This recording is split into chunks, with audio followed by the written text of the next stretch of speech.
Hello everyone, I'm pleased to announce my new tour for 2024. Beginning in early February and running through June, Tammy and I and an assortment of special guests are going to visit 51 cities in the US. You can find out more information about this on my website, jordanbpeterson.com, as well as accessing all relevant ticketing information. I'm going to use the tour to walk through some of the ideas I've been working on in my forthcoming book, out November 2024, We Who Wrestle with God. I'm looking forward to this. I'm thrilled to be able to do it again, and I'll be pleased to see all of you again soon. Bye-bye. It is like the holy grail of fusion, of energy, the things in this. Why? It's because it actually uses very few raw materials to build the thing, if you build it effectively. And the fundamental fuel source is essentially inexhaustible on Earth and freely available to everyone. It's like that's why you pursue it.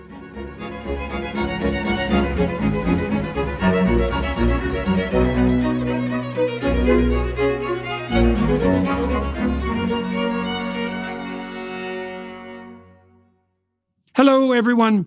I had the privilege today to speak with Dr. Dennis Whyte, who, like me, is a denizen of a small town in Western Canada, a small prairie town.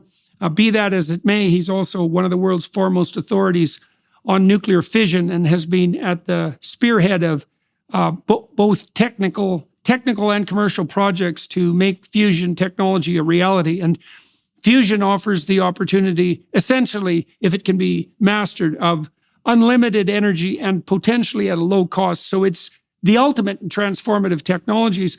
We talked about the fact, too, that the fusion revolution, which has been promised, let's say, for decades, which isn't that long a time frame, all things considered, is now being facilitated by tremendous advances in materials technology and computational technology, and that just last year, there was one variant of fusion technology that produced for the first time more energy than it consumed, which is a milestone on the pathway towards true commercial viability. And so we talk a lot about exactly what fusion energy is, how it differs from standard nuclear energy, where we are in the process to transitioning, let's say, to the kind of future that would be endless clean energy at an extraordinarily low price, right? And that really brings with it the possibility of lifting all the remaining poor people in the world out of poverty if we could just get that right. So it's a fairly technical discussion. It'll be very appealing to you engineering and science types, but for everybody who's interested in the issue of energy more broadly and the science fiction reality that the world is about to become, then follow along with us. So thank you very much, Dr. Whyte, for agreeing to talk to me today. We might as well jump right in. I think the thing we could do for our viewers and listeners that would be most useful to begin with is for you to tell them what fusion energy is and how that differs from standard nuclear energy, just like a rationale for the pursuit of fusion energy and a place and placing of it in the proper context with regard to our pursuit of advanced energy and reliable energy supplies. Right. So fusion is the process of fusing together the most abundant and the lightest element, hydrogen, into heavier elements. So it actually changes the element. And this is the process that powers the universe, because it powers all stars, including our own sun. And you can think of a star, our own sun, it's a big conversion factory. It's like a standard burner in the sense that it takes the huge masses of hydrogen that the sun is made out of, and in the center of it, where the conditions meet the requirement for fusion, it converts the hydrogen into helium, and by that process releases staggering amounts of energy per reaction. Usually when I comment in public about fusion, it's like, so fusion makes life possible in the universe, because it's the radiant heat that comes from stars that makes life possible in a place like the planet Earth. So it is you think of it, it's the quintessential or fundamental energy source of the universe. That's the starting point. So it distinguishes, why is it such an effective energy source? It's because it changes the element, right? So what happens is that if you take the mass of those starting particles of this before you fuse them together, they have larger mass than the particles that result from this. And you go, but how can that be? Because we all learned in school that mass cannot be destroyed or created. But this is what Einstein realized, was that in fact mass and energy are the same thing. And then when you convert them in these processes, you end up with energy. And it's hard to imagine how much of a different process this is than either fission or standard chemical reactions, which is basically what we run the world on today. And in terms of comparing it to chemical energy, the average energy released per reaction or per mass of particle is about 10 million times larger. That's some amazing, right? So this is why stars on our own sun can last for 10 billion years. I mean, there's an enormous amount of hydrogen in the sun, but if it was running on a chemical process, like burning hydrogen, like you would think of in a fuel cell or something like that, it would only last for a few thousand years. It lasts for 10 billion years. That's the difference between them. And with respect to fission, it's actually, there's a relation there in the sense that fission changes the elements as well too, but it's literally the opposite process. Fission, as the name implies, splits apart or fissions the most unstable, heaviest elements that exist, like uranium. And again, by this equivalent of energy and mass, it releases energy, but it's a completely different physical process. And then we can discuss a little bit more about what that means, but that at the starting point, you can say, the universe already voted. Fusion is the energy source of the universe. Just the question is, how do you actually harness it on Earth? And the consequences of harnessing it are very different than either chemical or fossil fuel energy or standard nuclear energy. Now, you said that it's in the deeper reaches of the sun that the fusion reactions take place, and the sun is extraordinarily large, and the conditions there are very much unlike the conditions on Earth. So what are the conditions under which fusion becomes possible, let's say, on the cosmic landscape? And then how is it that those might be duplicated? How is it even possible to duplicate those on Earth? And also, how is it possible to duplicate them on Earth without things going dreadfully wrong? Right. Yeah. So the conditions in the set. So I'll take it varies from star to star. Actually, there's nuances to the differences in different types of stars, but I'll take our own sun as the example. It's the easiest one. So as you imagine, like in the center of the Earth, like we learned this in elementary school, like there's different layers to the Earth, right? You have an outer cold crust, and as you get towards the center, because of the pressure exerted by gravity and the core and the mantle, these are all higher temperature, and they're much denser because they're under so much pressure. The same thing happens in the sun, which is actually larger, much larger than the Earth. And what you can think of is as you go from the surface of the sun, which has got is in contact with outer space, that has minimum pressure, and it's actually the coldest part of the sun. So around 5,000 degrees. And as you start going towards the center of the sun, the temperature keeps increasing, the pressure keeps increasing. And eventually when you reach the center of the sun, it's approximately 20 million degrees Celsius in the center of the sun. It's under those conditions that basically the fusion reaction can start to occur in significant quantities. And that's what's required for a star to essentially ignite, is that there is sufficient conditions of particularly temperature and pressure that allow enough fusion reactions to occur that it starts to keep itself hot to allow other fusion reactions to occur. So this is interesting, is that there are entities, even our own solar system, which didn't quite make it to stars. So there's actually an Arthur C. Which one was it? I think 2010, right? Arthur C. Clarke, brilliant scientist and writer, postulated that at the end of that story, you might remember that Jupiter is turned by the aliens into another sun in our solar system. That's not quite totally possible, but it is interesting. Jupiter basically has a very similar composition to the sun. It just didn't get quite big enough and hot enough in the center to start triggering enough fusion reactions to make it a star.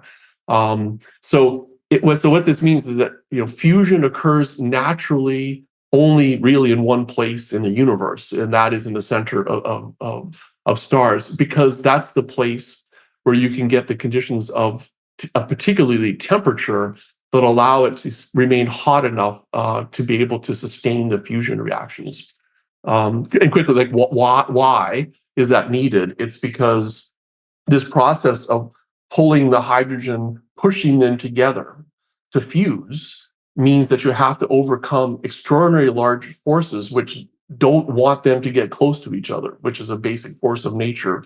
So it's the electromagnetic force, because the electrical repulsion between those two particles doesn't want them to come together. So you have to have high average energy to essentially overcome that barrier and get them to fuse. So you can think of, like, we use analogies like you have to have your match or your kindling hot enough to get the big fire started. Well, in this case, you sort of have to get enough average temperature or energy to start up the reaction and to get it going.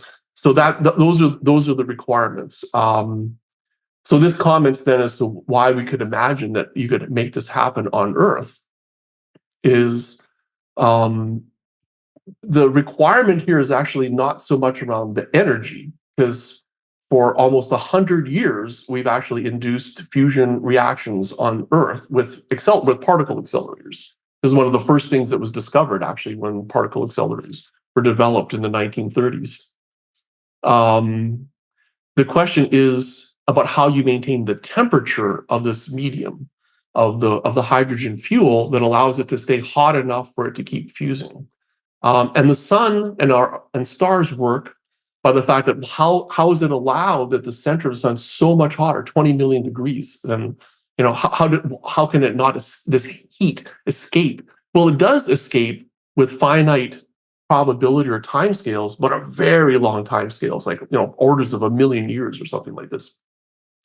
And the reason this is happening is because it's the sun's own gravity, which is containing this hot core, which disallows it to escape and dissipate and therefore cool down and then stop the fusion reactions from occurring. So this is why as it turns out, gravity is the weakest of the fundamental forces by a lot, like many, many orders of magnitude. And so for this reason, in order for fusion to be viable on Earth, you can't do it by the exact same process that a star works, because it takes something the size of a star. So with a few exotic sort of examples like neutron stars, this is why stars are actually enormously large, because gravity is a very weak force. So this all, ironically, in some sense, it comes back to what I just commented to. The thing that makes fusion hard is this electrostatic repulsion that is occurring because the two like-charged particles, they both have positive charge, don't want to get close together to fuse. We actually use its cousin, which is the magnetic force, is one of the ways to do this. We replace that gravitational force, which is something which has much higher effectiveness than gravity. And primarily what we use is the electromagnetic force. And so that's what we, in fact, primarily use on Earth. Although it's not exclusively that, it's mostly that's the thing that we use, sort of recreate these temperatures, particularly that occur in the interior of the sun. So I think your last question was why isn't that crazy? Like, it seems dangerous for something to have something at such high temperatures on Earth. It's actually the opposite of that. And it comes from a little bit of a subtlety of understanding the thermal balance in a fusion system, is that while the materials, this fuel gets extraordinarily hot, there's extremely little of the fuel, like very, very little of the fuel. So one of the leading concepts, for example, that's the focus of my own research in magnetic confinement, the energy content of the fuel, even though it's at 100 million degrees, is less than boiling water. Because there's so few particles in it. So you actually you basically need, in order to have something that has high energy content and therefore could be considered dangerous, it has to have high temperature and large numbers of particles of it. So fusion has very high temperature, but very, very few particles. So when you put those numbers together, it turns out it's not dangerous at all. And the other thing that makes it safe is because what makes fusion hard on Earth is, in fact, isolating it from anything that is terrestrial. anything that's Earth-like, anything that has root temperatures, anything close to what we're used to, is that what tends to happen is this fuel will just leak its heat so fast into that medium, it cools down and immediately stops making fusion. So, in fact, fusion has inherent safety built into the physics of it. It's actually not really a engineering safety concern. You can't actually, in many ways, you can't actually use it intentionally to do bad things with it because of those physical properties of the fuel. Okay, so let me see if I've got this straight so far. So a star aggregates together, primarily hydrogen, because of gravity. And if there's enough aggregated together, the gravitational density, especially in lower levels of the star, becomes such that fusion reactions can begin to take place. Now, is that primarily because initially is it that the atoms are crushed together despite their electromagnetic opposition? They're crushed together by the pressure that's a secondary consequence of the gravity.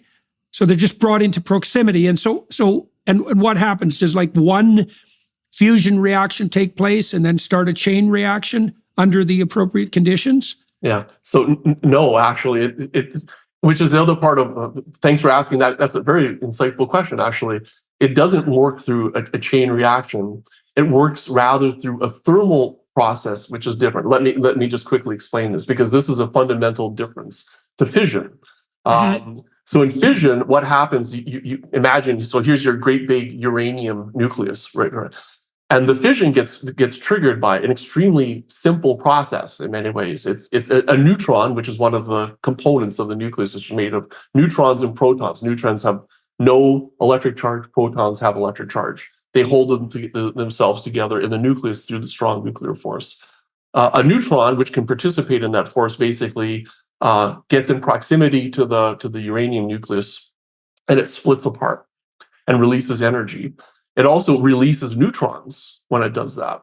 And so when those neutrons leave that as a cause of that reaction, if you design the assembly of the uranium in that case, or other materials which can undergo fission, what you do is you design it such that it's that particle that actually starts the next reaction. So in a power plant, like in a fission, nuclear power plant, you design this very carefully and control it very carefully, that on average, when one fission reaction occurs, one particle that is released from that triggers the next fission reaction, and you control that. If you intentionally don't control that, then the process runs away, because that one, say, triggers 2 more fission reactions, and then 4, 8, 16, and up it goes, and in fact, that creates an explosion. Fusion does not work that way because the products that are made by fusion are very, very hard to fuse. They actually don't trigger the next fusion reaction. So in fact, it almost comes by definition, because what's happening is primarily it's converting the fuel into helium, and helium is an extremely stable nucleus. It actually doesn't want to fuse anymore. That's actually why fusion is such a good process and such an energy efficient process. So it's not that particle that wants to fuse anymore. It's the heat which is released from the fusion reaction that gets the fuel a little bit hotter. If you get it a little bit hotter, then that will want to make more fusion reactions. And as it releases heat, it'll actually get the fuel hotter and it will go up. Why is it more likely we talked about the relationship between gravitational pressure and the preconditions for fusion. Why is that more likely at higher levels of temperature? Right. So that does come from the fundamentals of the process. So if you take a single reaction of fusion and you consider the average energy of the particles, that in general, although there's a limit to it, as you increase the average energy, the velocity, essentially, the particles to fuse, that gives them a higher likelihood of overcoming the repulsion, because they're in motion, and then basically allows them to do that. And that's a good one to speak about, because as I commented before, accelerators, in fact, I have an accelerator run by graduate students at MIT that can trigger fusion reactions all day long, because you take an accelerator, you give single particles back basically a high average energy, and you impinge them onto a target that's of appropriate composition, you'll trigger these kinds of fusion reactions all day long. That cannot make net energy. It turns out it's because what's happening is that basically most of the energy that you're supplying to this particle just gets lost in useless heat, essentially, in the system. What's happening inside of stars, and that's why I said temperature, not energy, is that it's a contained thermal system. What I mean by thermal, this means it's the equivalent, that we're used to of thinking about, like we think of water of having a temperature or air of having a temperature. This medium, which is called a plasma, actually has a temperature. It is a system in which the particles have a distributions of energies based on thermodynamics.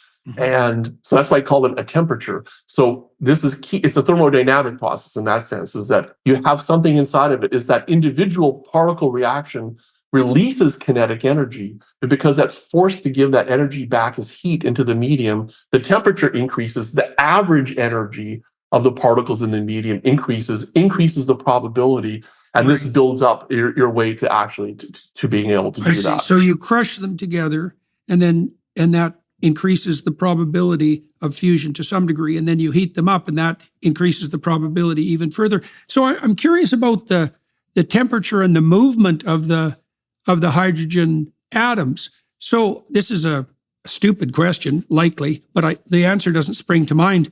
As you increase the average temperature of the plasma, what actually is happening to the atoms? Like, are they vibrating back and forth faster? And if they're vibrating back and forth faster, why don't they just go off in a single direction? Why is the motion like that? I can't understand that exactly, because you'd think that with a given momentum, they would go in a specific direction. Are they bumping into other atoms? Is that the issue? Yeah. So, right. So now I have to pull up a whole other level about what the medium of the fuel is. And it's because, so the temperatures involved always in fusion exceed tens of millions of degrees. So it turns out that any matter, when you increase it up to around 5 or 10,000 degrees Celsius, it turns into a different phase of matter.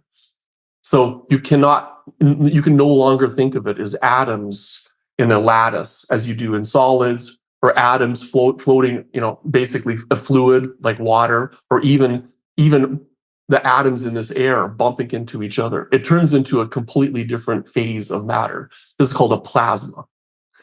And plasmas have unique properties because what they're doing is disintegrating the atom. And atoms are made up of, the simplest one is hydrogen. There's a positive charge nucleus. In the case of simple hydrogen, it's just a single proton. And things like deuterium, which is the heavy form of hydrogen, there's a proton and a neutron that are held together. And then there's a single electron, a negatively charged electron around it. So all the matter that we always deal with on Earth, solid, liquid, gas, are all in the phase of they're all stable atoms that hold themselves. They're holding themselves together through the atomic forces which are in there, not nuclear forces, which is interesting. Atomic forces which are in there. Once you get up above 5 or 10,000 degrees, those temperatures are so high they start breaking those bonds, and basically what happens is that there's enough energy that on average, the electrons are all pulled away from their partner that they had here. So the distinguishing feature of a plasma is that, in fact, they're not little atoms like wiggling around like this. They're actually freely going around particles that all have electric charge. And particularly when you reach temperatures required for fusion, everything has a charge in it as well, too. The reason this is, so, by the way, plasma is a discipline in and of itself. I actually work at a place called the Plasma Science and Fusion Center. Plasma is the central medium that you use to make fusion happen. So, like, what is an example of that? Well, it's the sun. The sun is not actually a ball. We think of the sun as a ball. Oh, it's a ball of maybe gas or liquid or something. No, it's plasma, because everything is above 5,000 degrees in the sun. So this gets a little bit harder to say. So what does this mean about well, that it's a plasma? Like, why is it special? Why is it difficult to think about? This does go into your question, but how on earth do you actually tame this, right?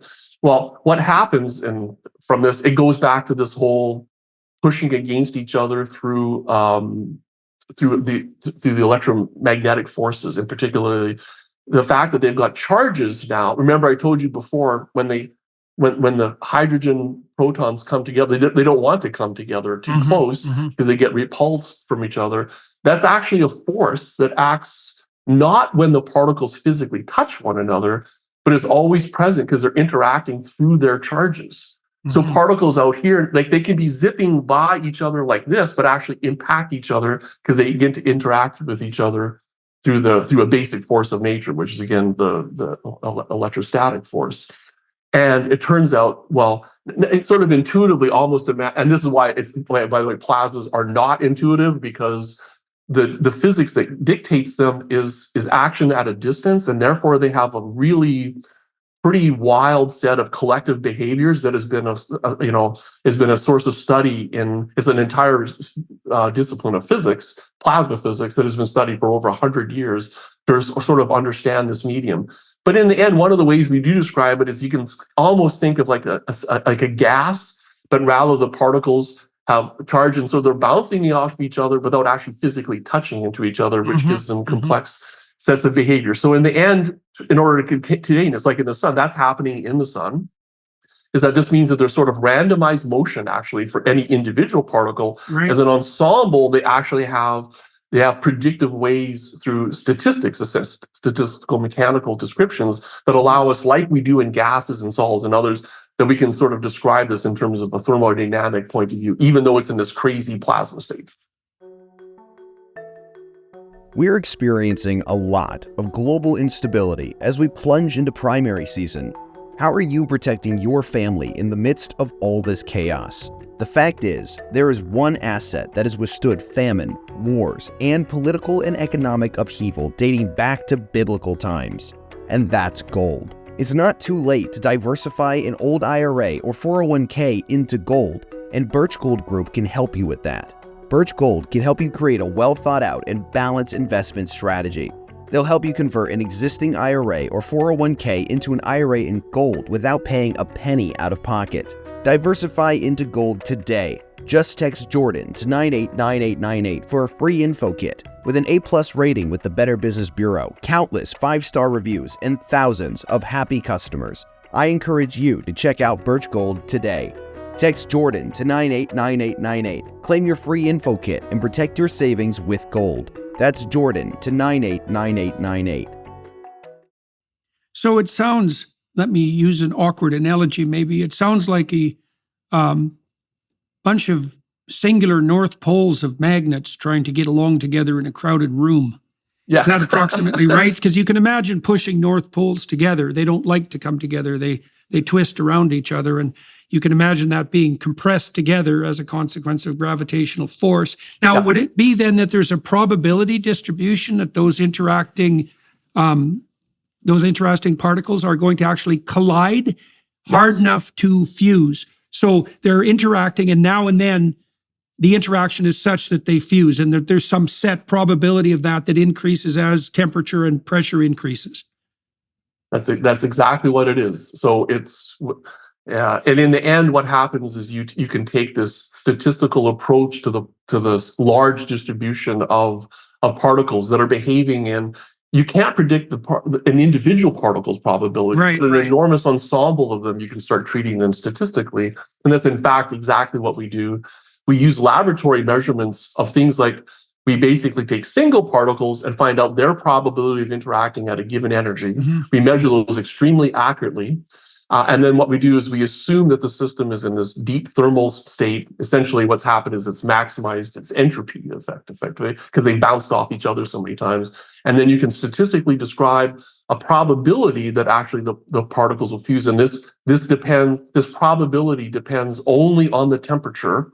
We call this a rate coefficient to be more technical, but that's okay. It's basically just the probability in an ensemble of these particles that in fact the fusion can occur because of these interactions. Right, and the denser that medium, the higher the probability that those are going to occur. And then we tend to separate those. There's basically one function, and this is key actually in fusion, which we might get a little bit more into, is that so one of the independent, we consider the independent parameter or the controlling parameter primarily temperature, because it is an absolute requirement. So if you take the most simple fusion reaction, there's minimum temperatures that you can get net energy out of it. It tends to be about for the terrestrial sources, so it's about 45 million degrees Celsius. That depends only on the temperature. So we tend to break it out. There's one part of the reactivity depends on the temperature, and then we separate, and there's another one that depends on the density of the fuel. And this is actually intuitive, right? It's like, I've got as I increase the density of the fuel and I have fixed probability for an average ensemble of them, I can calculate how many fusion reactions I'll make in that medium in a unit of time and in a fixed volume.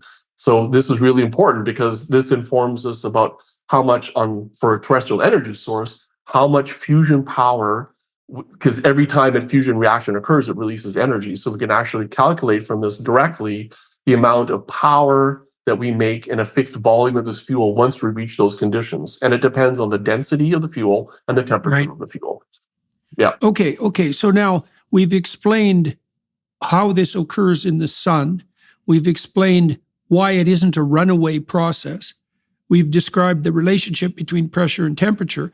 But then we're stuck with the next mystery, which is, well, you don't have the sun on Earth. You don't have that gravitational pressure, that volume of hydrogen. How do you duplicate the conditions that are necessary to produce fusion? How do you produce temperatures approximating, you said 45 million degrees? It's an unimaginable temperature. It's no wonder that things cool down when a fusion reaction would cool down if it touches anything earthly, because that would be like plunging it into the most frigid deep freeze imaginable. So how do you duplicate these conditions, however temporarily on Earth? You do something like make these electromagnetic containers, and I know that you use laser beams to increase the density, but maybe you can walk us through the construction of the electromagnetic container, what technical innovations that's dependent on, and then how you attain those temperatures and pressures. Right. So I've introduced the two of the three requirements for fusion. So one is the temperature, the other one is the density of the fuel. The third one is before I talk about the technology, I'll just describe what it means conceptually. So we call this confinement. What I mean by confinement is that because these systems must be thermalized, namely the fuel must have a temperature. Technically, what that means is what I've actually allowed to happen is that the fuel medium is having way more interactions with themselves that don't fuse.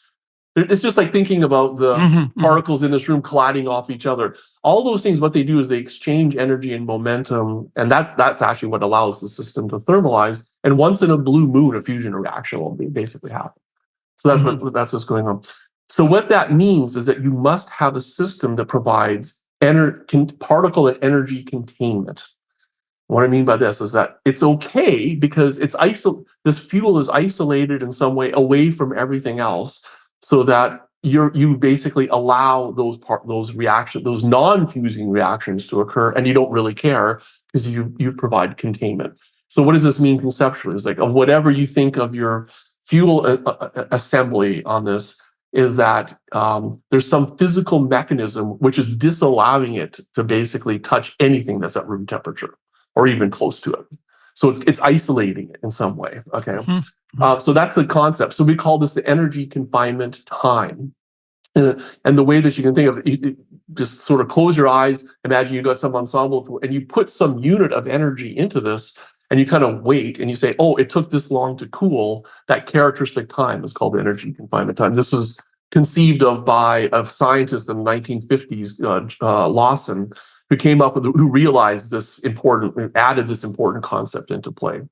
So it turns out that when you look at a fusion system, is that once you reach a certain temperature, it's actually, and it takes a little bit of math, but it's like whatever. It's pretty much the first thing you teach, like entering grad students at MIT about how to establish fusion energy system, is that it requires a minimum amount of containment for a given amount of how many fusion reactions you're making, and that's set by the density, because you've assumed some kind of temperature in it.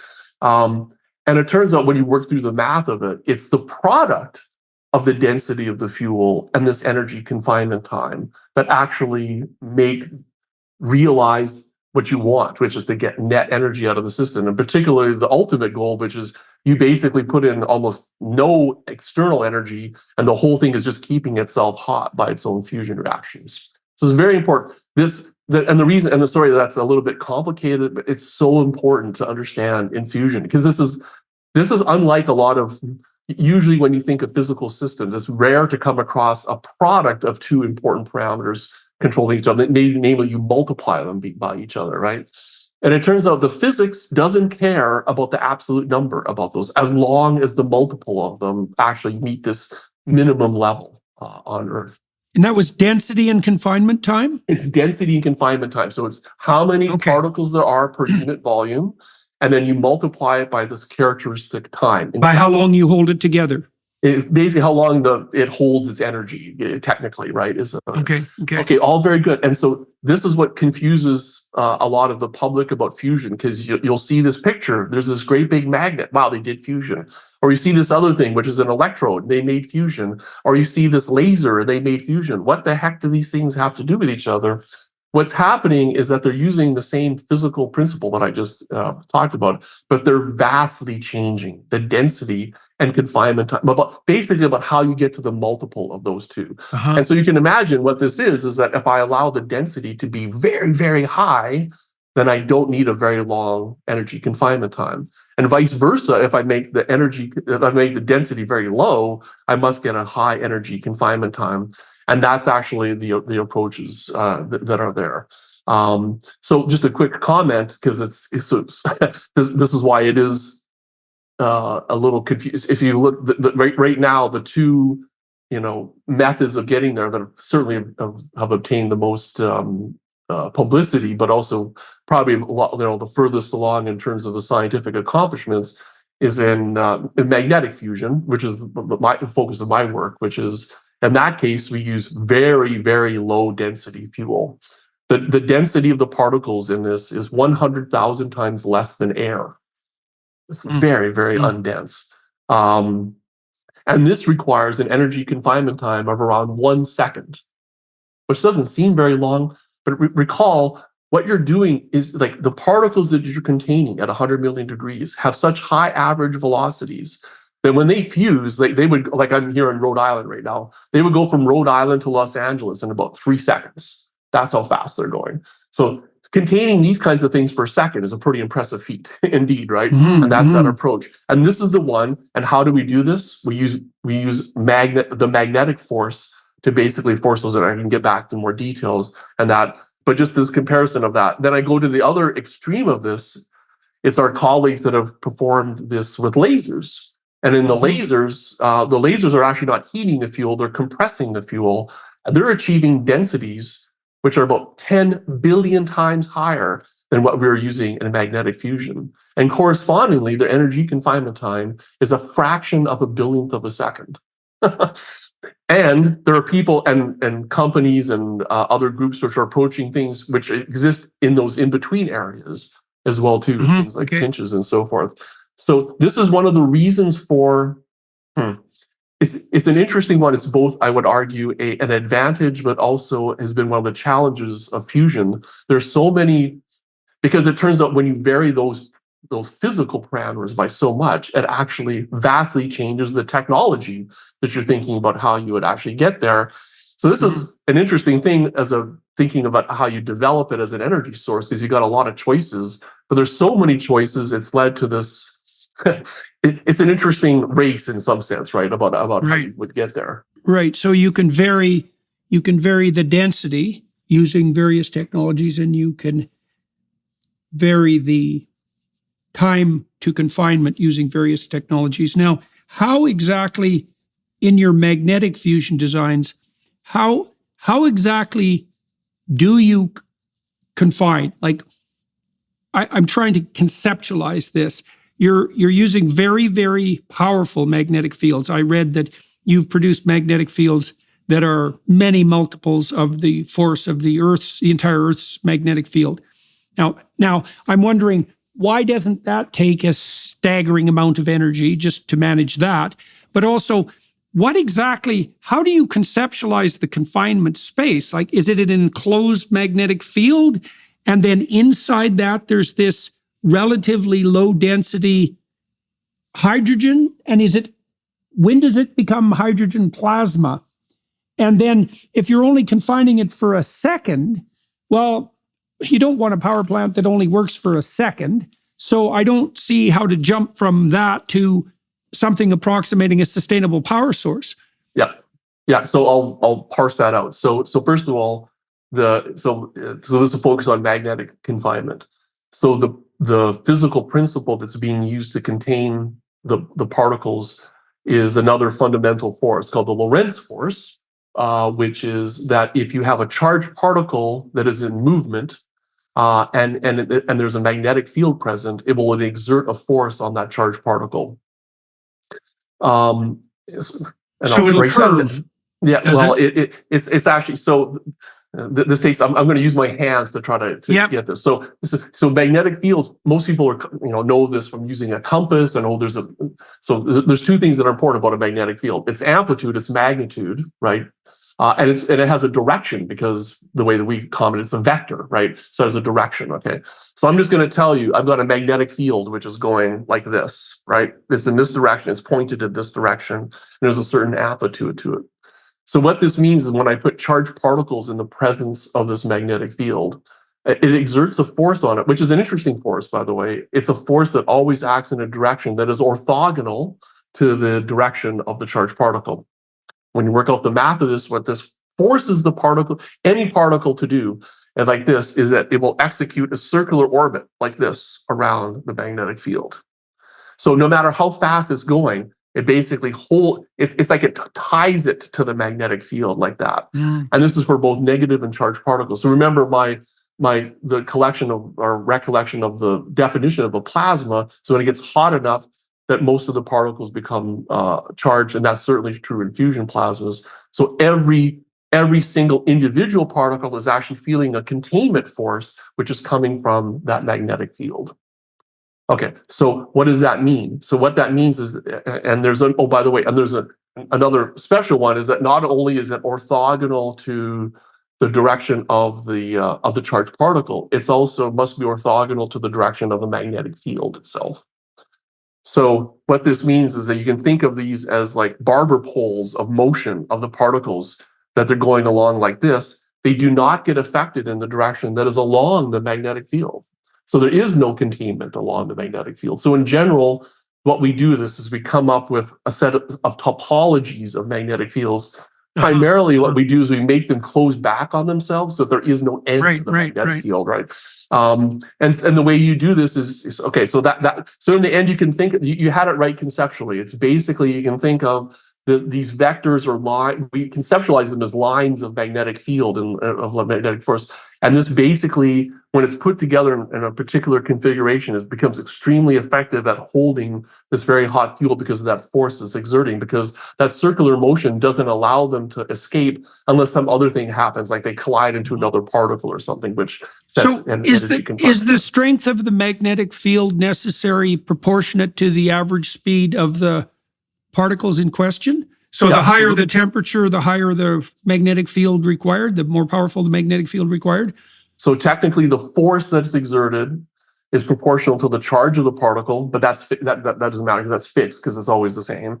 The velocity of the particles increases as the temperature increases. Its rate changes. It goes up as the square of the velocity, and it increases as the strength of the magnetic field as well. Okay.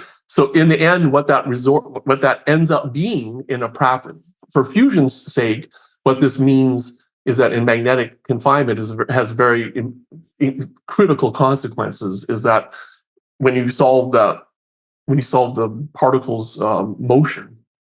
In the end, what that means is that if you now consider I'm the magnetic field pointing like this, what we care about is the size of this orbit, the size of this orbit, because it's basically a circular orbit.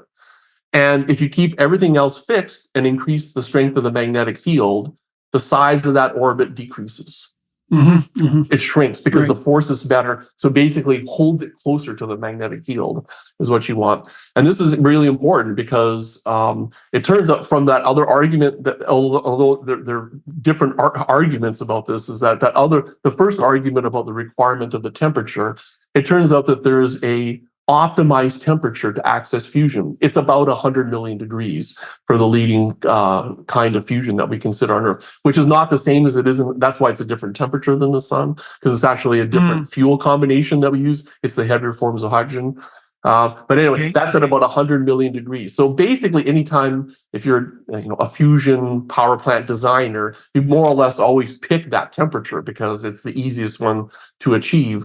And that means that the temperature is approximately fixed, and therefore the velocity is approximately fixed, and therefore in general, what you're controlling is the strength of the magnetic field to make that orbit smaller and smaller, and consequently make the engineering system that you have to build smaller.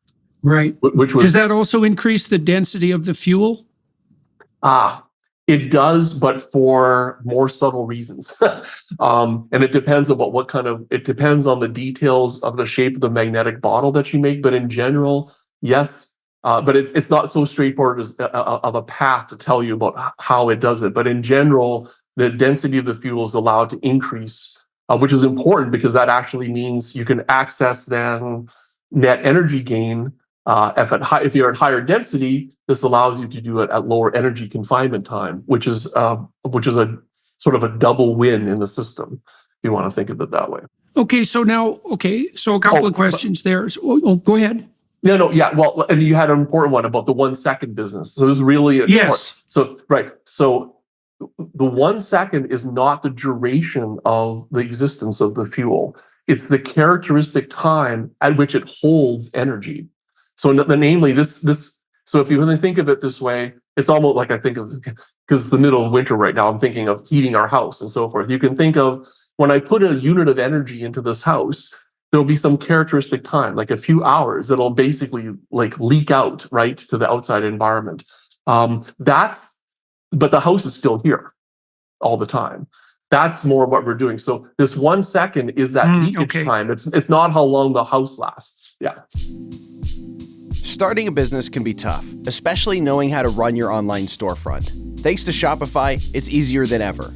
Shopify is the global commerce platform that helps you sell at every stage of your business.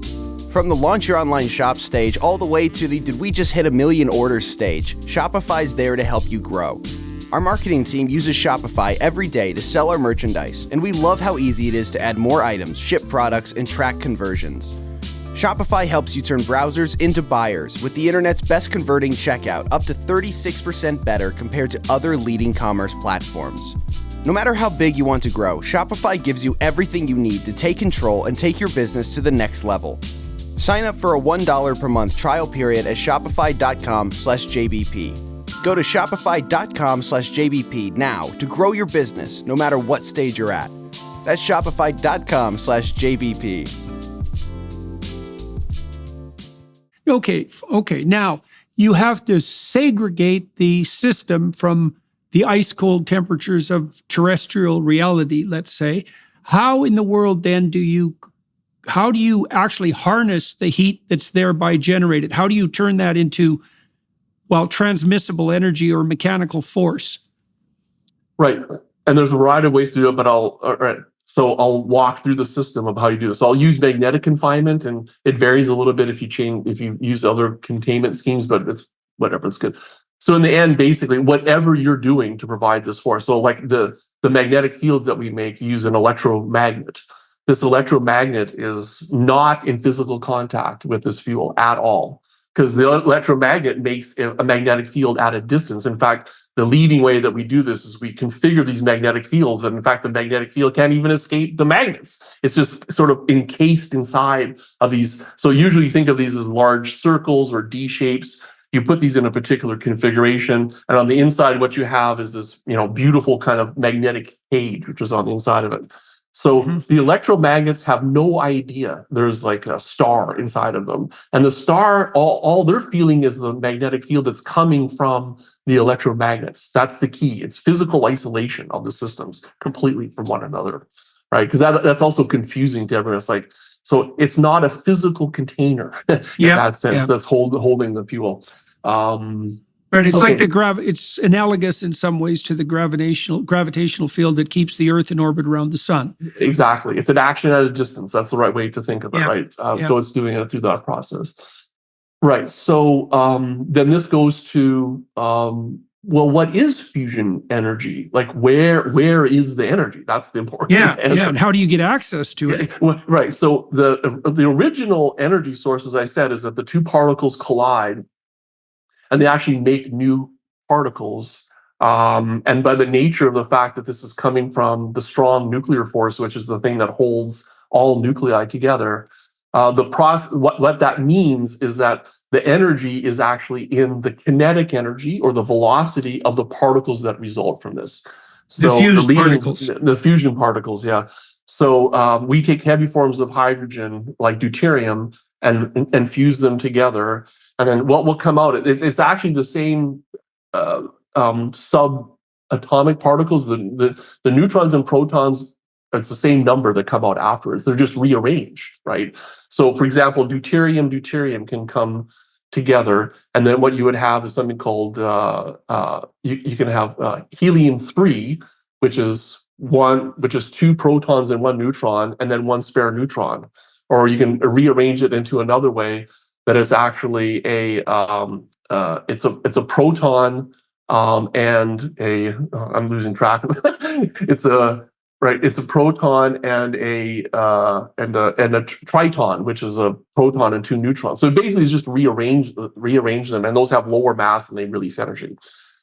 But because it interacts through that mechanism, it turns out the energy it's released in the kinetic energy of those particles that come flying up. And what happens is that it's when you write out the equations of the conservation equations, it's the lightest particles that the energy gets partitioned in a way that has to do with the masses of the things that result from this. And what happens? And they can escape. They escape from the magnetic chamber. It depends, actually. So some of them have electric charge, and some of them don't have electric charge. In particular, if it's a neutron, which is one of the fundamental particles, it has no electric charge, and therefore it can escape the medium immediately. It escapes the magnet because that has no electric charge. It feels no interaction with the other plasma particles, let alone the magnetic field, which it has no interaction with. So it escapes.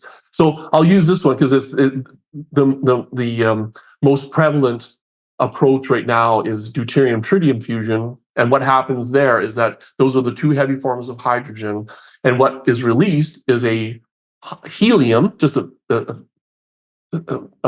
normal helium nucleus, and a neutron. So the helium has two protons, two neutrons, so it has a net charge in it. This cannot escape the magnetic bottle because it's feeling that force from the magnetic fields.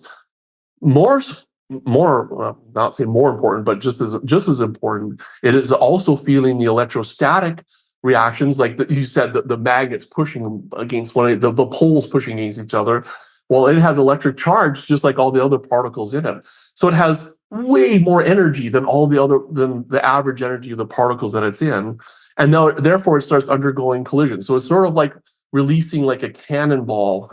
I think like a cannonball into one of those, those kiddie things where they have the big balls that they can go play in. It's like putting a cannonball into that. It's like it basically forces the cannonball to give its energy into all those other ones. That's what's happening. Because that's the heavy particle that has a mass of 4 units, because it's got 2 protons, 2 neutrons. And there's a total mass of 5 particles. It has the inverse of those, so it gets 1 out of 5. Sorry for the math, but that means it has 20% of the fusion energy. is released. So that's very important because like, where does that energy go? This is the heat. Remember, way back at the beginning of this, that in the end, fusion sustains itself by the fact that the particle energy, which is released by these single events, actually just ends up as being heat that is distributed amongst all the rest of the fuel. And this helium will not fuse again because it doesn't want to fuse because it's extremely stable. So it's basically the ash product of fusion.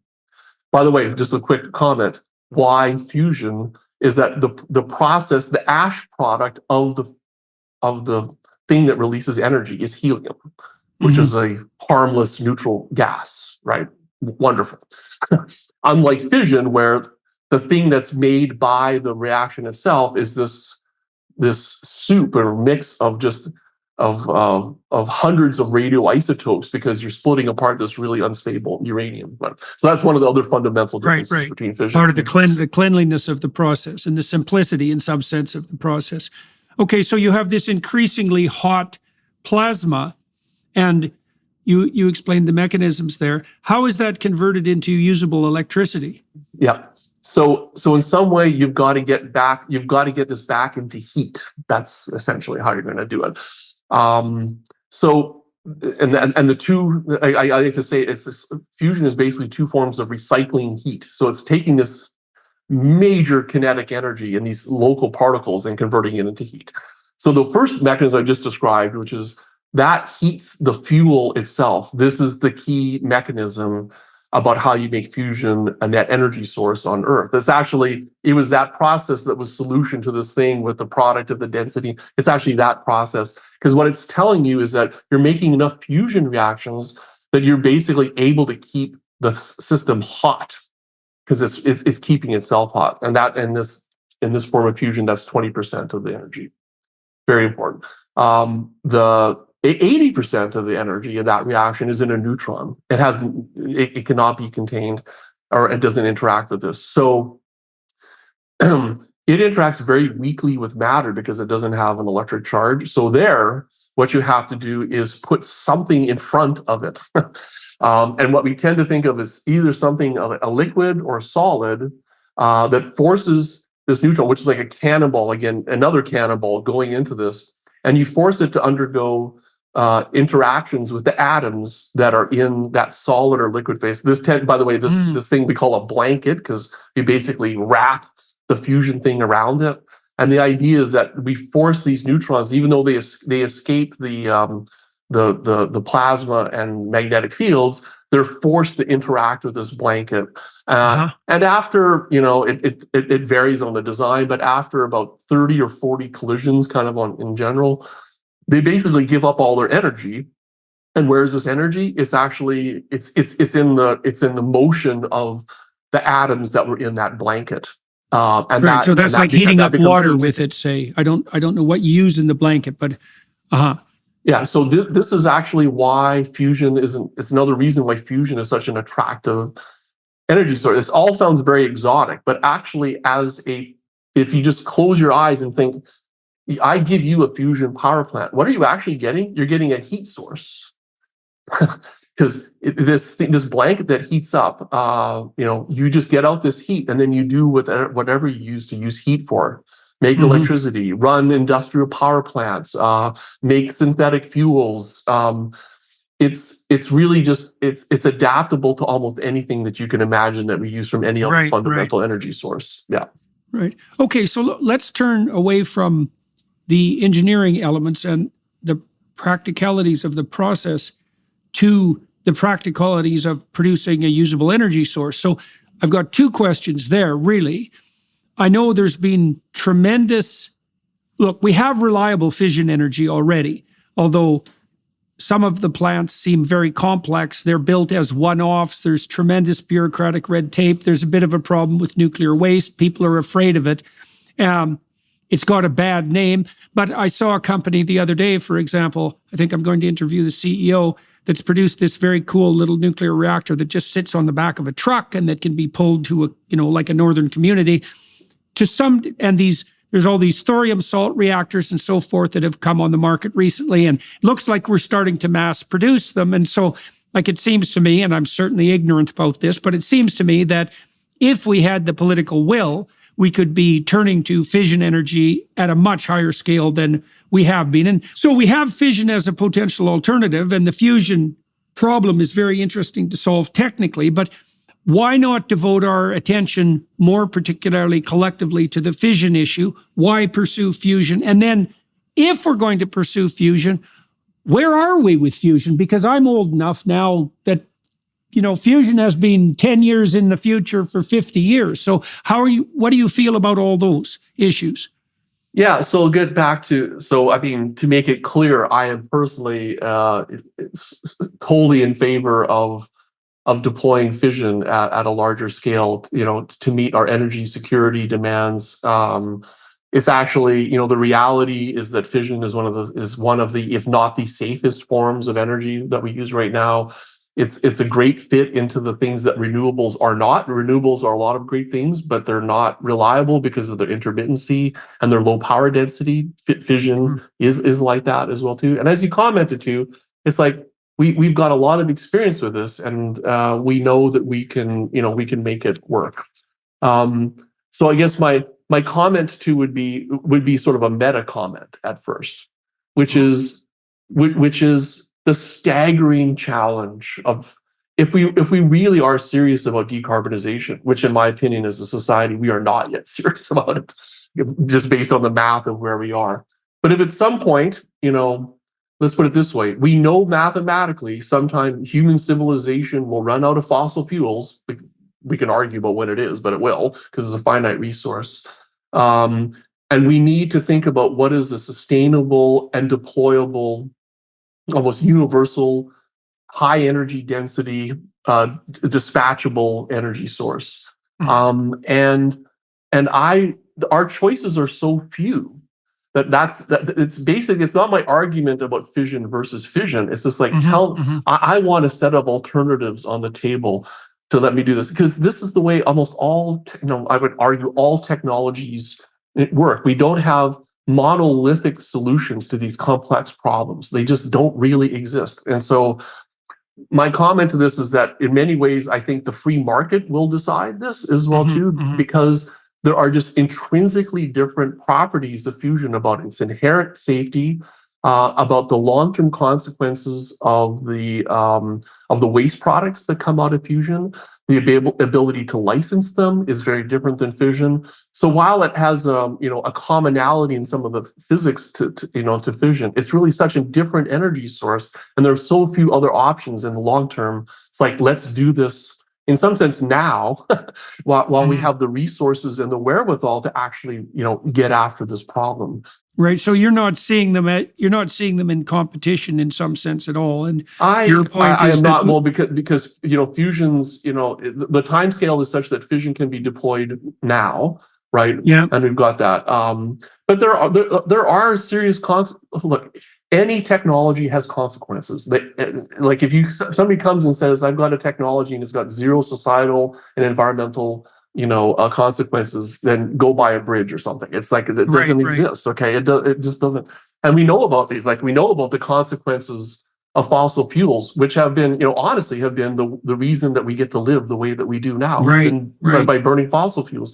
But we also know there are direct health consequences. We can track these through, through air quality is a direct link actually to people, dying prematurely of asthma. Like we know these things, right? There's always a consequence to it. Anyway, so that's the meta view, I would say, is that you better get after these. And so what does it mean about a scalable energy source? And this is an interesting one, and about deploying it at a global level. Well, an interesting one that comes, and it's not a criticism of fission, but it's just the reality of it, is that because of the physical process that fission works on is actually at the heart of how you make a nuclear weapon, is that always has been linked to fission, is that you must have proliferation control. In fact, next week I'm going to be at a workshop that's discussing proliferation aspects of this. So you have to take this into account. And you don't have that problem with fusion.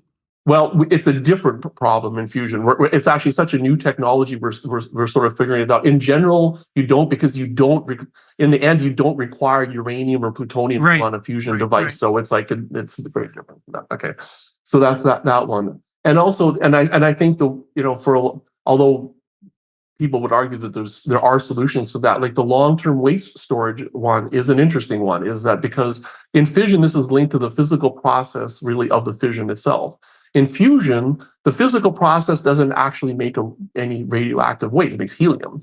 But the engineering that you put around this, like what you make this blanket out of and what you do these other things, these are engineering and design choices that you have about improving the public acceptance and the viability, the licensability of the fusion one. It's an engineering choice that you have, even though there's some pretty severe challenges around making that engineering work. So that's where I would comment to that. And in the end, the fact, and I should get back to this one, is that it is like they call it, we have to watch out how you use analogies, but the holy grail of fusion, of energy, the things in this. Why?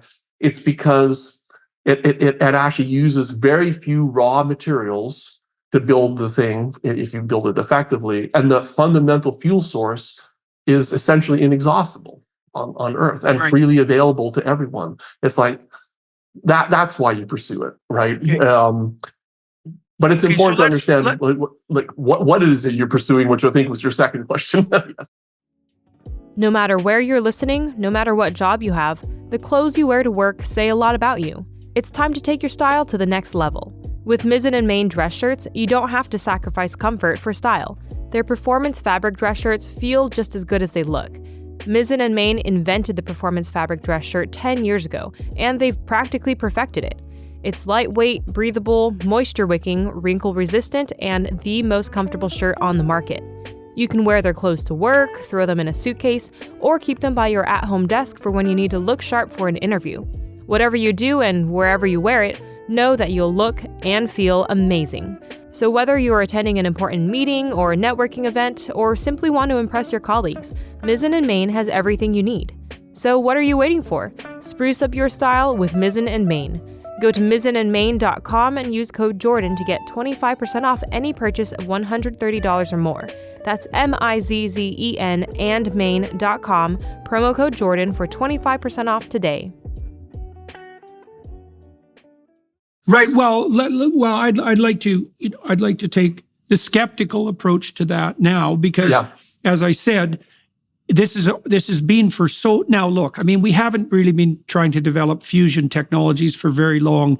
If you think on any like reasonable time scale of technological advancement, I mean, we're so accustomed to having complex technological problems solved within the spans of single lifetimes that we think anything that takes like 200 years is hopeless. And so I'm certainly not making the case that fusion is an uncrackable problem. But having said that, it has been continually announced for many decades that, fusion is a decade into the future, viable fusion, and that would be fusion, as you pointed out, that produces more energy than it takes to produce. And so now you've been involved in until recently headed very thorough project developing this magnetic technology that we described. You stepped down from that position in November, if I have my facts straight.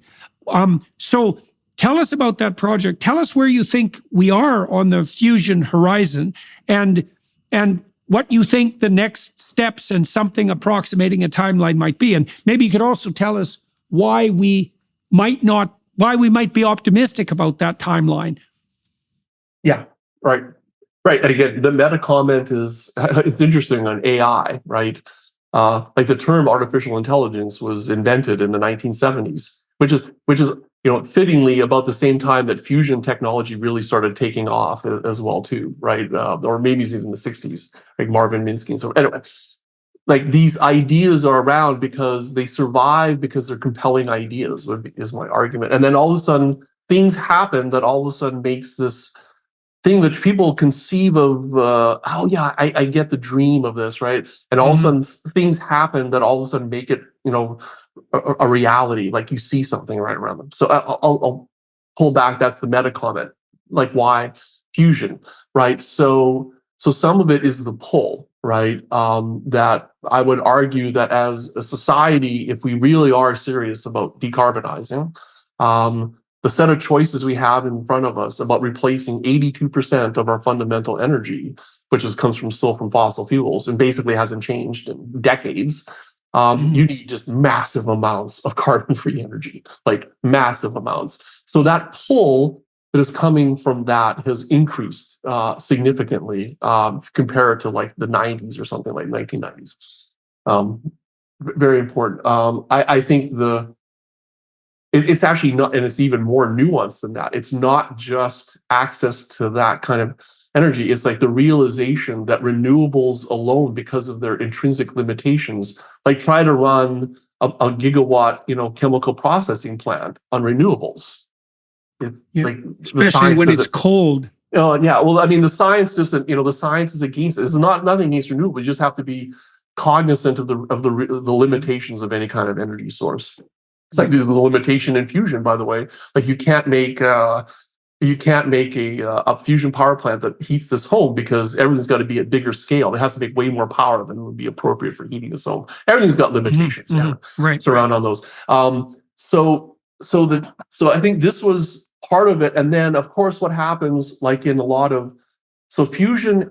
This distinguishes it. The science I described has been known for a long time, and the criteria to make fusion have been known for a long time.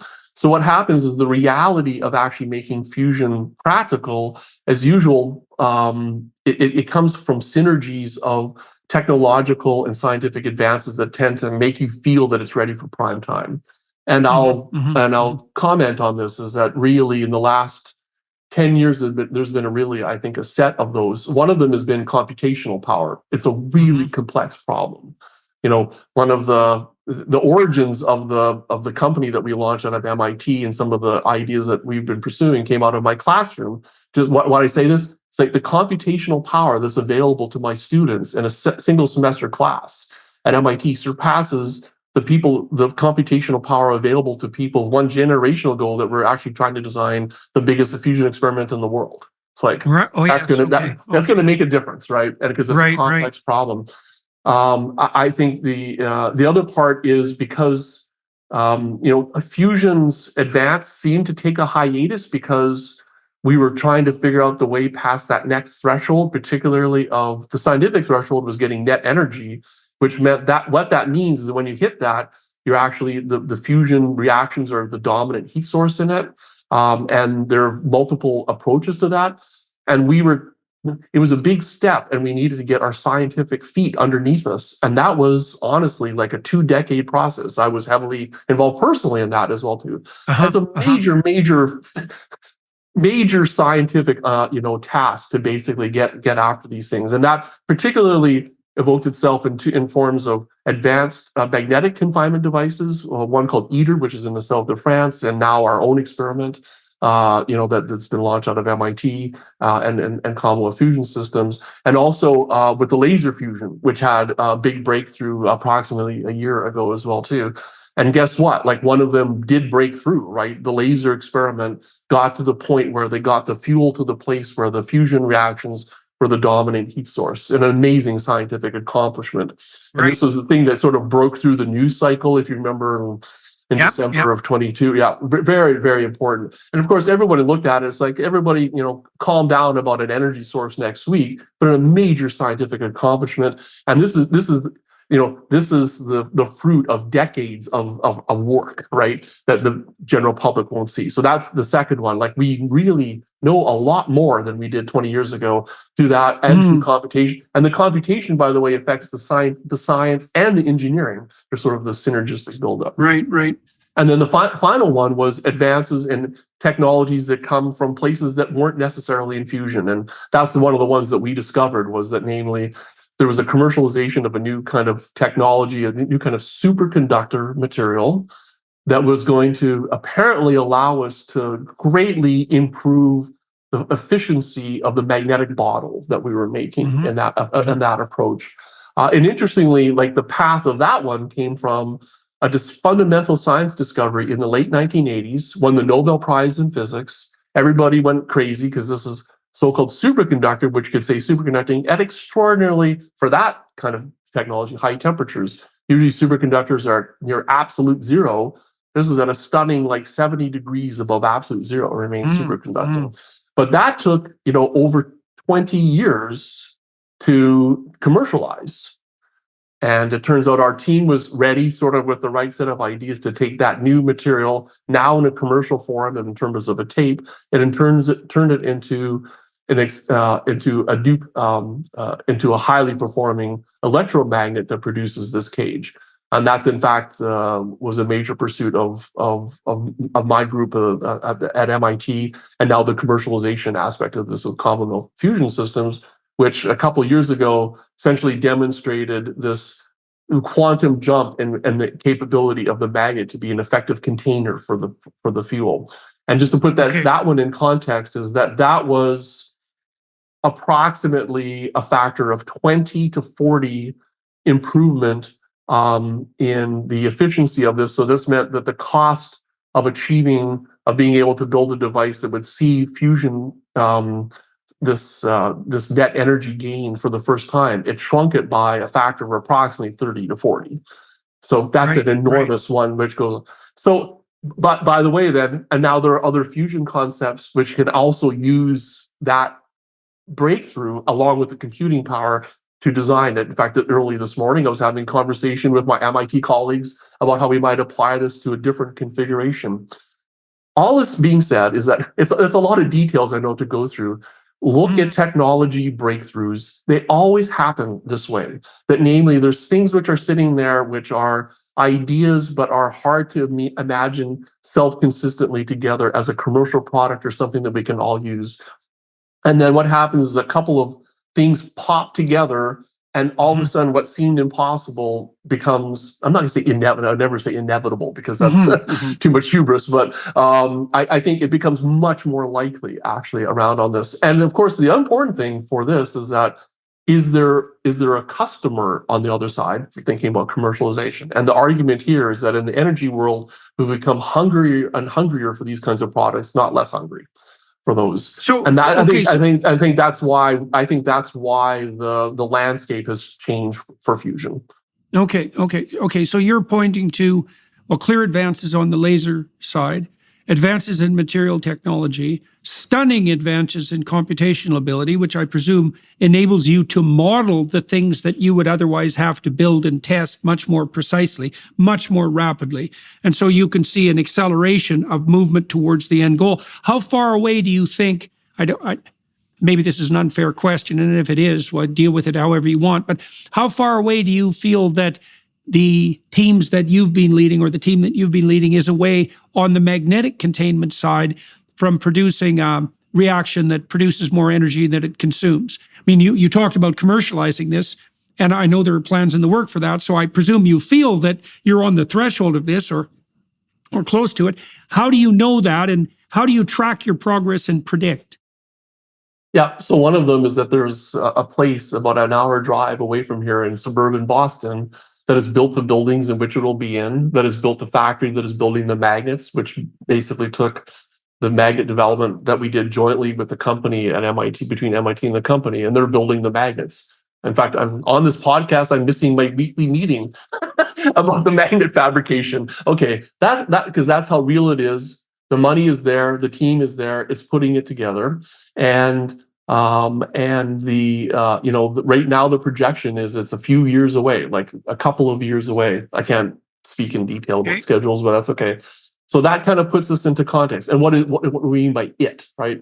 It is something that makes fusion at a commercially relevant scale, namely that it's in the orders of hundreds of millions of watts of fusion power, and it has a net energy gain in the plasma, which is a fundamental requirement, obviously, to make a net energy system around on that. Right. So in some sense, I would ask you as somebody who obviously you're scientifically literate but not an expert in fusion. If you see something like that, do you think fusion is taking a big step towards commercialization? Right. Well, what you see is that people are willing to bet resources they actually have at hand on that realization, and so you'd assume, if they're sensible people, and I suspect they are, that they've done their due diligence and believe that this is a possibility in some time frame that makes the investment worthwhile, and that they're more interested in that than they would be investing in fission, for example, which is a more proven technology. So that's how it looks from the outside. I have two issues that came up in our discussion that I didn't get quite cleared up that I'd like to return to, and then we can move the discussion forward more generally again. When the plasma forms and the electrons are stripped off the hydrogen plasma, what happens to the electrons? The electrons are contained as well too. So a fundamental feature of the plasma is essentially an equal set of negative and positive charged particles. That's actually one of the definitions of the plasma. Really? I see. Balanced. So they're in the soup. They're in the soup. Yeah. Which is interesting because they do not fuse together. They're fundamental particles that do not change. And in fact, they're an interesting one because it's a good, if you mind, I'll just divert this because it's an interesting technical challenge if you think of it this way, is that the electrons have way less mass than the other part. They're 2,000 times less massive than the other parts. So this is a weird fluid. It's one of the reasons why why plasma physics is complex. Because you have a fluid where the two particles have a difference of mass of an inertia of a factor of 2,000 from each other. Right. So they can behave quite differently. So for example, the size of that orbit that I mentioned, it's inherently 100 times smaller for the electrons than it is for the other particles, which means this is why it's a difficult physics problem because you're dealing across very different spatial scales because of that. Okay.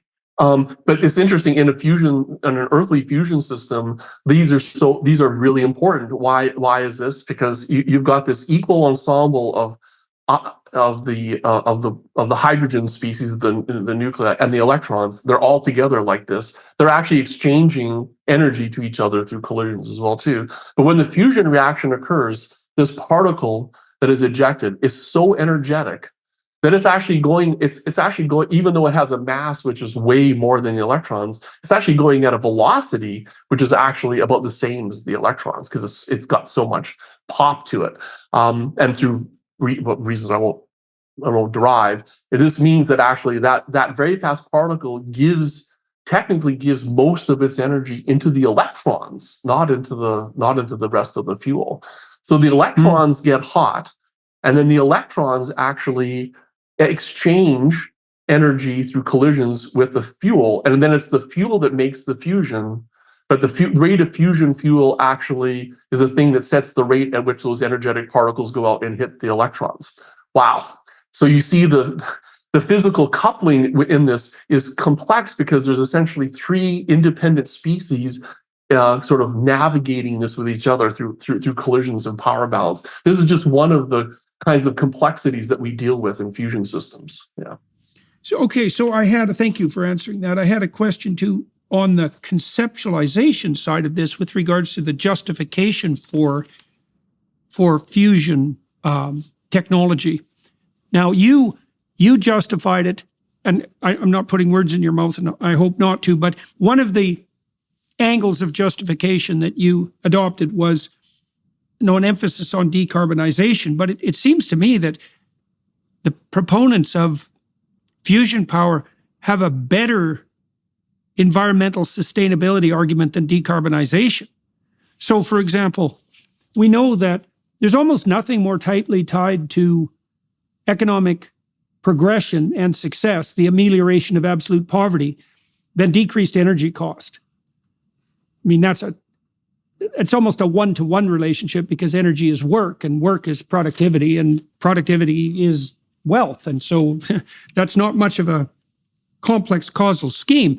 It also turns out that if you get the average GDP of the absolutely poverty-stricken up to about $5,000 per year, they start taking a long-term view of environmental sustainability at the local level.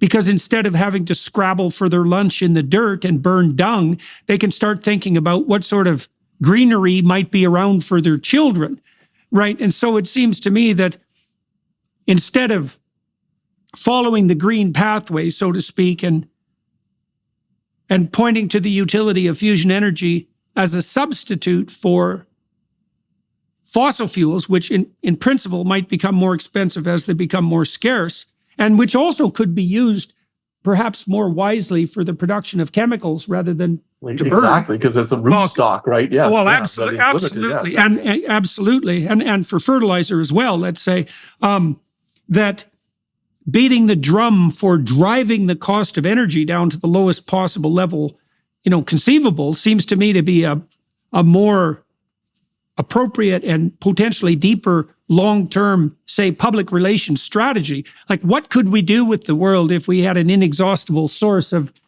inexpensive energy? I mean, it makes enterprises like desalinization, for example, widely possible. And well, that would be a wonderful thing, given that in principle, we're going to be facing water shortages in the future as well. So I'm wondering, what's your view with regards to the viability of fusion as a genuinely inexpensive and universally available source, apart from the fact of its cleanliness and safety, which is obviously relevant? Yeah. Right. So that is actually the challenge, I would argue, in front of us as technologists who propose fusion energy systems, right? Is that I feel, my belief is that we've gotten past the point where we're because we've demonstrated so many of the different parts of the system, like the science of it, while it sounds like science fiction, has actually been done. By the way, for example, 100 million degrees, which sounds like science fiction. We ran an experiment on the campus of MIT where when we ran the experiment 30 times a day for a few seconds at a time, we'd make the fuel 100 million degrees. Like this. I remember we had a VIP visitor who saw one of these, and they said, "Why isn't everybody applauding?" Because we do it. We did it 30 times a day. The scientific viability is there.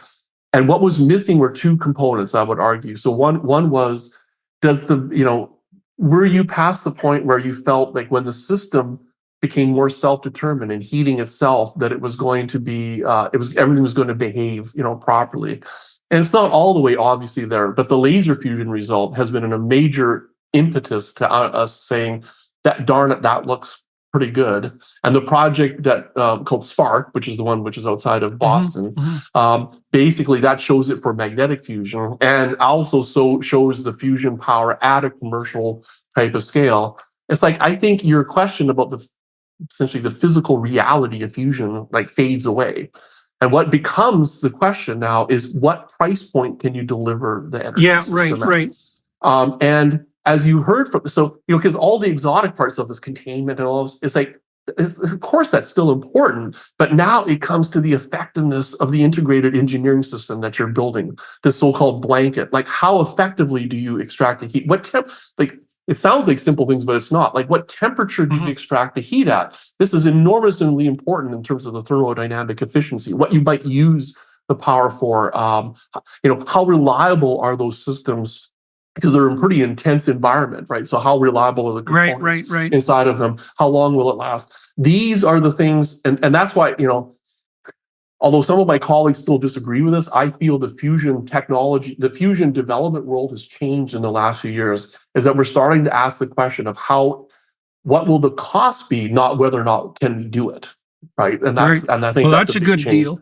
Well, this is very, but it's still hard, by the way. I mean, because it varies across all these different approaches about how you might. And the cool thing is that there's like 30 some things, at huge varieties of scientific, maturity and so forth, that are trying to answer that question. Because in the end, what answers that question about the is the marketplace, right?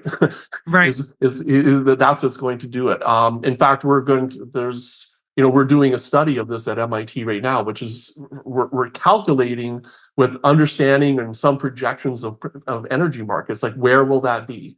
So that namely, all new energy sources tend to penetrate at some more expensive some point, because people are saying, well, it's okay because it's a new energy source, will kind of give you a break. But if you want to deploy it at mass scale, you got to get it competitive to the other ones. And then you sort of look at the relative advantages and disadvantages. So that's exactly where we should go. And, I think the simple answer is, if you get fusion in the right ballpark and enter it and start reducing the price of it, it's incredibly disruptive to the energy. Right. It's right, of course, because it's so expandable.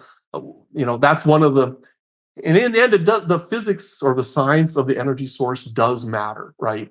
And in the end, you cannot physically increase the solar radiant heat flux on the surface of the Earth. It's fixed, right? And you can't snap your fingers and make the wind intensity higher or things like that. And all these different things, this is why we pursued fusion, is that if you look at the the ideal of fusion is you can't run out of the resources, apparently, as far as we can tell, about deploying this, right? And so that end goal is that it's like, if it becomes inexpensive and you can deploy it at fast timescales, it becomes a dominant energy source. This is why people want to invest in it, because it's not just altruism. It's like, this is a business proposition. But we've got this serious challenge of that it's still we've only turned that corner in the last few years.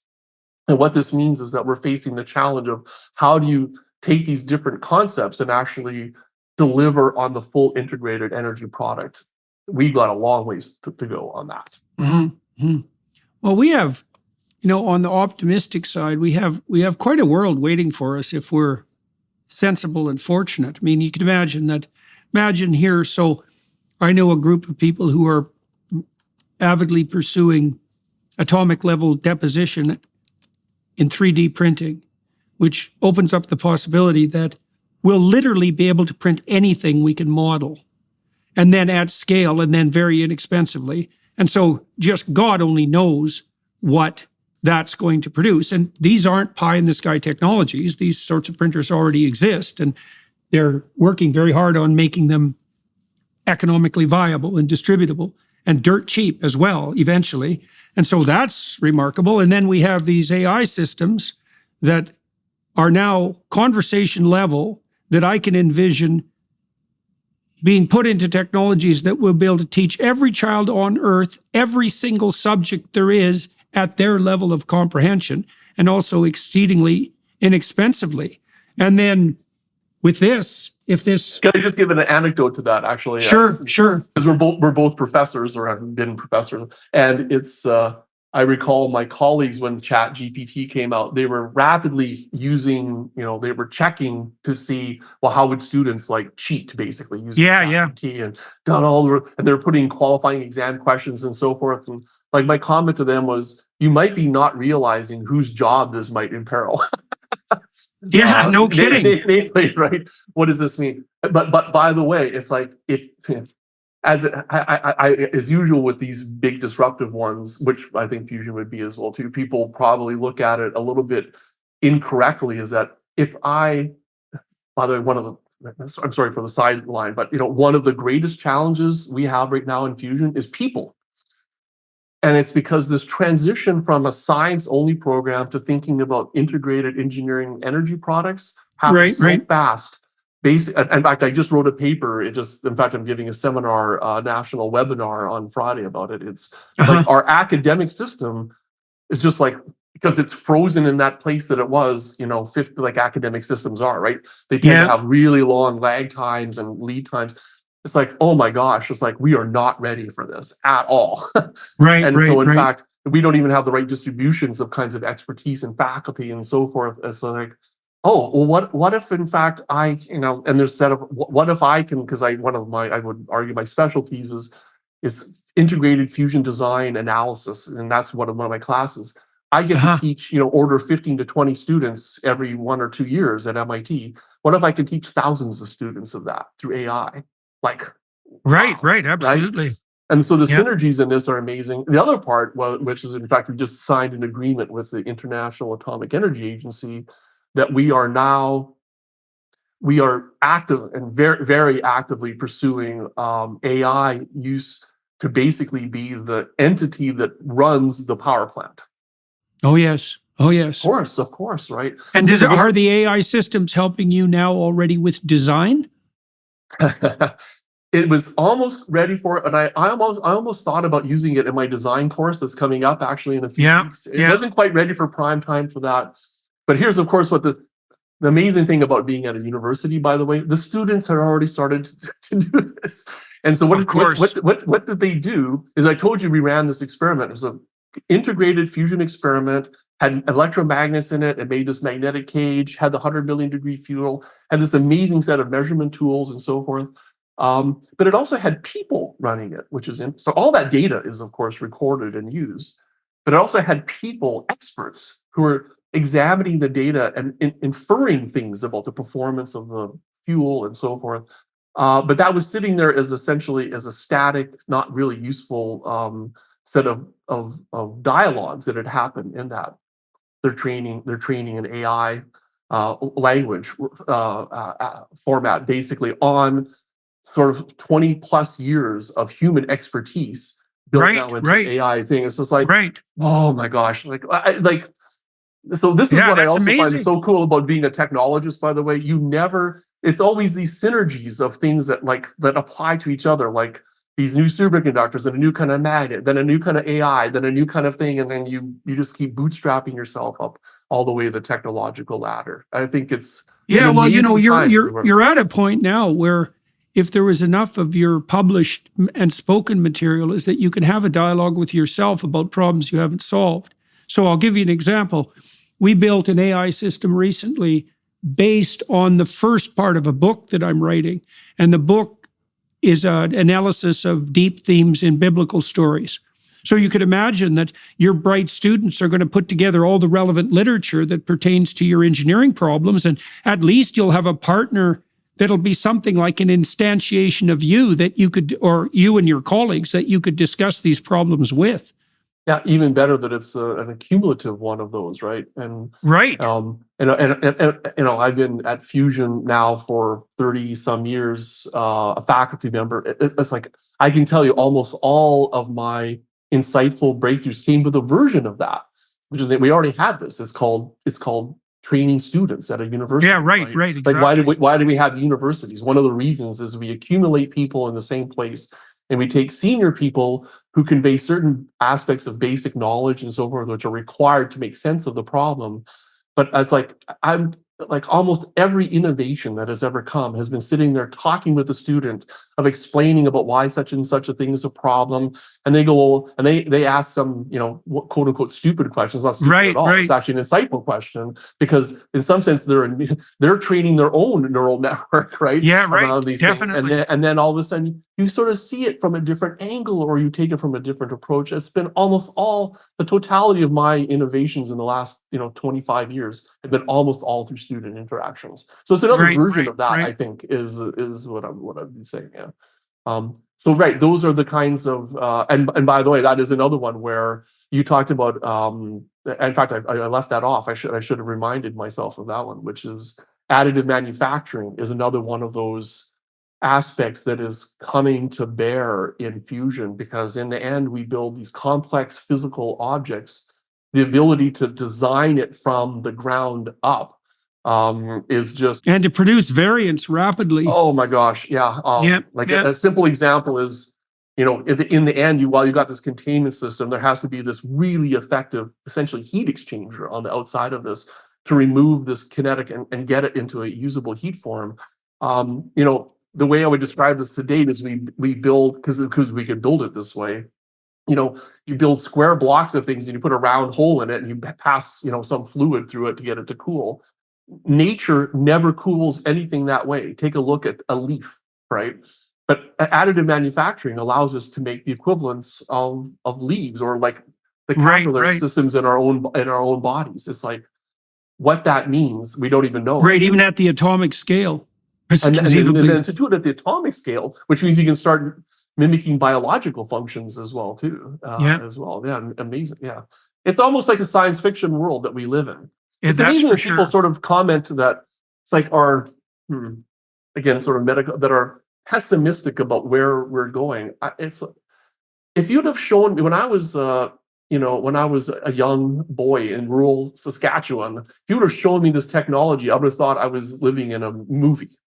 Right, absolutely. Yeah. And it's a new movie every day at the moment. Well, that was great, man. I really appreciate, first of all, stepping us through the complex technical elements of understanding the fusion technology, which I think we managed very well, and then moving effectively from that into the practical realization and the problems at hand, and also interleaving with that, a sense of, I would say it's like 1950s to 1970s can-do engineering optimism, something I really loved about engineers in general, about MIT in particular. Certainly saw that at Stanford too, and with the Silicon Valley types, is that there isn't a problem that we can't crack. And it's lovely to see that spirit still alive at MIT. For everyone watching and listening, I'm going to continue this conversation, as I always do, on the Daily Wire Plus side. It turns out that Dr. Whyte and I have some autobiographical features in common because he grew up like I did in Western Canada. And so I'm going to harass him about that and see how he emerged from that Canadian prairie environment into a position of foremost influence at MIT. We're going to talk too about how his interest in fusion technology, in engineering and in physics developed. And so, as some of you watching and listening know, I'm very interested in how people find their purpose, find their meaning, and the interweaved relationship between the demands of their conscience, right? The problems they're trying to solve that lay themselves in front of them as objects for them to take responsibility for, and then the spontaneous interest that manifests itself to people around topics that, aren't, it's a very curious thing how interest finds its home.